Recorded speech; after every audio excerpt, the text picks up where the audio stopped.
Assalamualaikum warahmatullahi wabarakatuh. Waalaikumsalam warahmatullahi wabarakatuh. Gimana kabarnya anak-anak hari ini? Alhamdulillah baik, Bu. Alhamdulillah baik ya semuanya. Nah, sebelum memulai pelajaran pada hari ini, alangkah baiknya kita berdoa terlebih dahulu. Berdoa dimulai. Berdoa selesai. Ibu mau nanya nih, hari ini ada yang absen nggak? Nggak ada, Bu. Alhamdulillah hadir semua ya.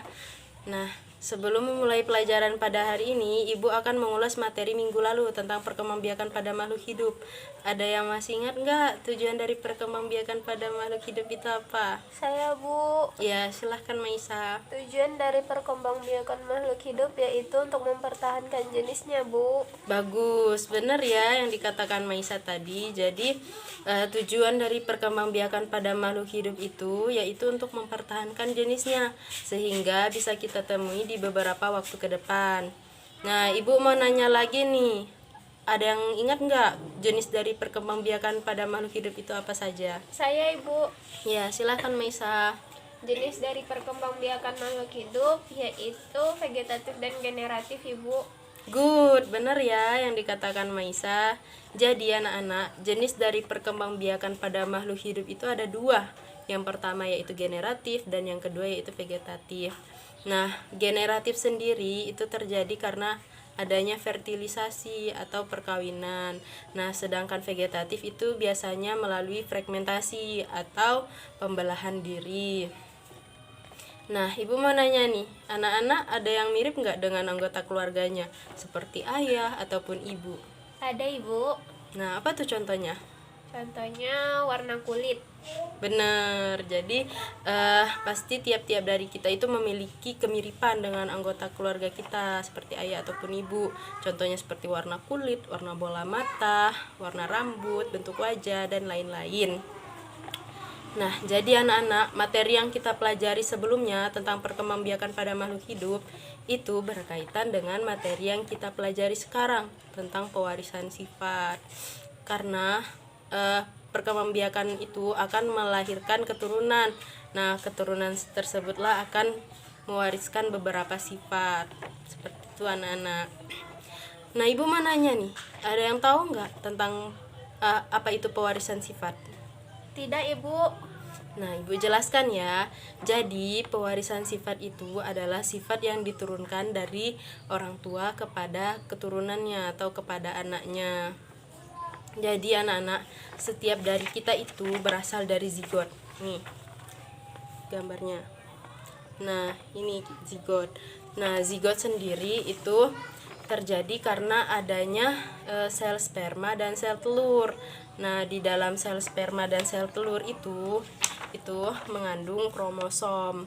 Nah, di dalam kromosom sendiri itu seperti benang-benang halus yang tersusun atas banyak gen. Gen sendiri anak-anak itu adalah substansi kimia di dalam sel yang berperan dalam membawa sifat. Seperti itu anak-anak. Jadi, gen dan kromosom itu berperan penting ya dalam mengendalikan pewarisan sifat. Nah, Ibu mau nanya lagi nih. Ada tahu nggak apa yang mempengaruhi pewarisan sifat tersebut? Saya, Ibu. Nah, apa tuh Maisa? Yang mempengaruhi pewarisan sifat yaitu karena adanya materi genetik, Ibu. Bagus, jadi benar ya yang dikatakan Maisa itu. Jadi pewarisan sifat itu terjadi karena adanya materi genetik. Nah, materi genetik sendiri adalah substansi di dalam sel yang berperan dalam membawa informasi genetik anak-anak. Nah, materi genetik sendiri itu tersusun dari DNA dan RNA. Nah, ini gambarnya. Ini DNA dan ini RNA. Nah, jadi anak-anak DNA dan RNA sendiri itu mengandung subunit nukleotida. Nah, di dalam subunit nukleotida itu terdapat basa nitrogen, gula, dan fosfat. Perbedaan DNA dan RNA sendiri itu nih. pada RNA terhadap sitosin, guanin, adenin, dan urasil. Sedangkan pada DNA itu terdapat sitosin, guanin, adenin, dan tinin. Nih anak-anak gambarnya. Nah, jadi seperti itu ya perbedaan antara DNA dan RNA.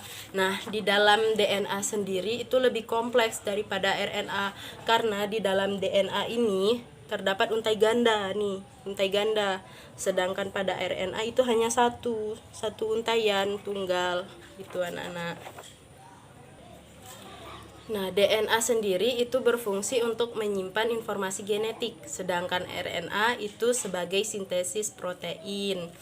Nah, Ibu akan jelasin nih, apa sih peran materi genetik terhadap pewarisan sifat. Jadi, di dalam pewarisan sifat itu anak-anak itu terkenal dengan dua sifat. Yang pertama yaitu sifat dominan dan yang kedua yaitu sifat resesif. Apa sih sifat dominan itu? Jadi sifat dominan itu adalah sifat yang mengalahkan sifat lain, sedangkan sifat resesif adalah sifat yang terkalahkan. Nah, contohnya nih, Bu kasih contoh. Misalnya, ayah memiliki kulit kuning langsat, sedangkan ibu memiliki kulit sawo matang. Nah, terus keturunannya itu menghasilkan kulit sawo matang, maka sifat yang dimiliki oleh ibu adalah sifat dominan, sedangkan sifat yang dimiliki oleh ayah itu adalah sifat resesif. Nah, pada pewarisan sifat juga anak-anak itu terkenal dengan genotip dan fenotipnya. Genotip itu adalah gen yang diturunkan, sedangkan fenotip adalah sifat yang tampak. Nah, gen sendiri itu bertanggung jawab terhadap sifat organisme. Jadi gen itu bisa dilambangkan dengan huruf anak-anak. Misalnya nih ada buah besar dan manis, itu biasanya dilambangkan dengan huruf kapital, yaitu B besar dan M besar. Sedangkan buah kecil dan masam itu dilambangkan dengan huruf kecil, yaitu B kecil dan M kecil. Seperti itu anak-anak. Nah, selanjutnya yaitu kromosom. Nah, kromosom itu merupakan gabungan dari DNA. Jadi tiap-tiap dari kita, tiap manusia itu memiliki 23 kromosom. Nah, kromosom sel tubuh itu memiliki 22 kromosom, sedangkan pada sel kelamin itu ada 1 kromosom, biasanya bersifat haploid atau tunggal. Nah, kromosom kelamin pada wanita itu biasanya dilambangkan dengan XX, sedangkan kromosom kelamin pada laki-laki itu biasanya dilambangkan dengan XY. Misalnya nih, sel sperma yang dihasilkan oleh ayah itu kromosomnya Y. Nah, kan ibu kan sudah pasti X kan. Nah, maka kemungkinan besar setelah terjadinya fertilisasi akan menghasilkan keturunan laki-laki karena kromosom yang dimiliki oleh ayah itu Y dengan X. X itu dimiliki oleh ibu. Nah, kalau misalnya sel sperma yang dimiliki oleh ayah itu kromosomnya X, kan ibu kan sudah pasti X juga kan. Nah, jadi keturunan yang dihasilkan itu kemungkinan besar perempuan. Nah, jadi anak-anak, pewarisan sifat itu bermanfaat ya untuk kita pelajari karena pewarisan sifat juga bermanfaat dalam pemuliaan hewan dan tumbuhan.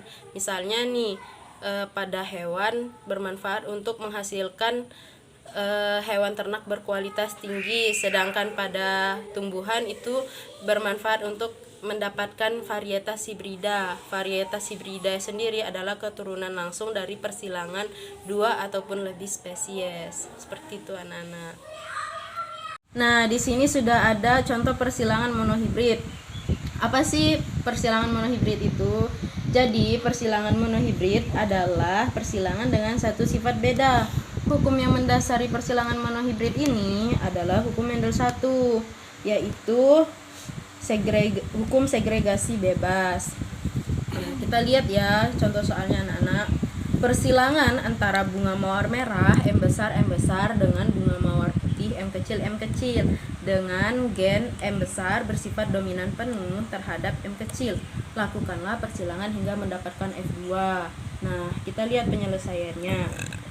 Nah, di sini sudah ada 2 indukan. Yang pertama yaitu gen merah yang dimiliki oleh betina, sedangkan gen putih yang dimiliki oleh jantan. Nah, genotipnya itu yaitu M besar, dan M kecil. Nah, M besar ini itu bersifat dominan yang dimiliki oleh betina, sedangkan M kecil ini bersifat resesif yang dimiliki oleh jantan. Nah, kita silangkan ingat hukum segregasi, dia akan memisah secara bebas seperti ini. Maka diperoleh M besar, M kecil karena dia akan terpisah, akan bercampur. M besar, M kecil ini itu dinamai dengan genotip. Seperti itu. Nah, di sini gen akan dipengaruhi M besar, M kecil. Maka secara fenotip di sini warnanya akan menghasilkan merah karena merah ini dominan. Kita pindahin ya anak-anak.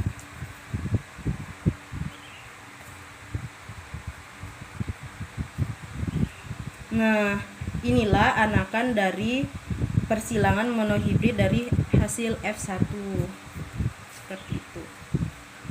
Nah, untuk F2-nya itu adalah hasil dari persilangan F1 dan F1. Kita silangkan. Nah, seperti ini.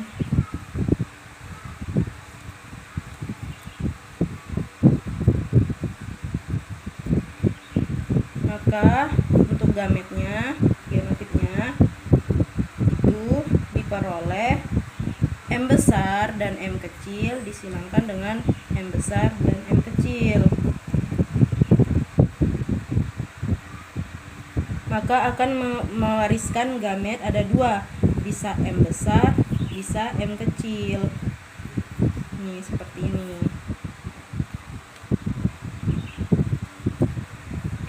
Untuk hasil persilangannya kita buat tabel persilangan. Kita buat tabel persilangan seperti ini.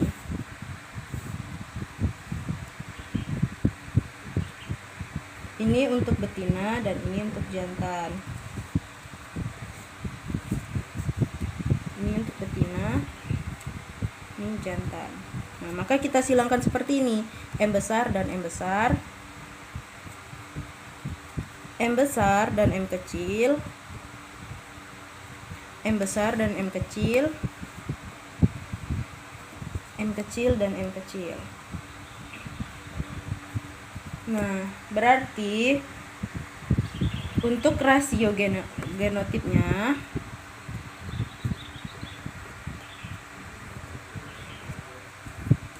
diperoleh M besar 1, M besar 1, M besar M kecil, dan M kecil. Nih, M besarnya 1, M besar M kecilnya ada 2 ya, M besar M kecil, dan M kecil. Nah, ini diperolehlah rasio genotip ini hasil dari rasio genotip. Sedangkan rasio fenotipnya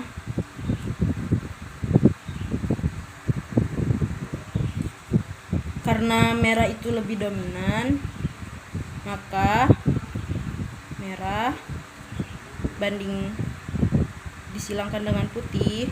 Nih, kita lihat nih. M besarnya ada 2. Nih, ini bersifat dominan, ini juga bersifat dominan. Maka ini digabung. Nih, seperti ini. Jadi, dapatlah hasil dari merah itu 3 dan putih itu 1. Jadi 3:1. Ini hasil dari rasio fenotipnya. Seperti itu anak-anak. Sampai sini paham ya? Nah, sampai di sini paham ya anak-anak mengenai materi kita kali ini tentang pewarisan sifat, materi genetik, serta peranannya. Untuk mengetahui seberapa paham kalian tentang materi kali ini, Ibu akan memberikan tugas pilihan ganda. Nanti jawabannya boleh dikirim ke Ibu melalui WA. Nah, jika anak-anak ada yang belum mengerti tentang materi kali ini, bisa juga tanyakan Ibu melalui WA. Atau enggak searching di sumber manapun, baik internet maupun di buku dan lain-lain. Nah, Semangat ya untuk belajarnya, jangan malas-malasan, oke? Ibu akhiri ya, jika terdapat kesalahan, Ibu mohon maaf. Ibu akhiri, wassalamualaikum warahmatullahi wabarakatuh.